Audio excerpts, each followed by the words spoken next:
নবী করিম সাল্লাল্লাহু আলাইহি সাল্লাম বলেছেন, আল্লাহ যখন কোনো বান্দাকে ধ্বংস করতে চান তখন তার থেকে লজ্জা শরম কেড়ে নেন, আর যখন তিনি তার থেকে লজ্জা শরম ছিনিয়ে নেন তখন তিনি তার উপর সর্বদা ক্রোধান্বিত থাকেন।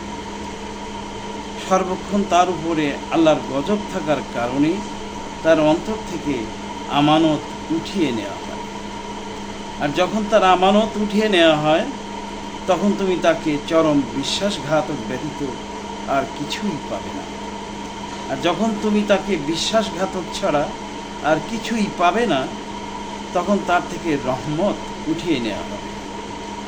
আর যখন তার থেকে রহমত উঠিয়ে নেওয়া হবে তখন তুমি তাকে একটা বিতাড়িত শয়তান হিসেবে পাবে।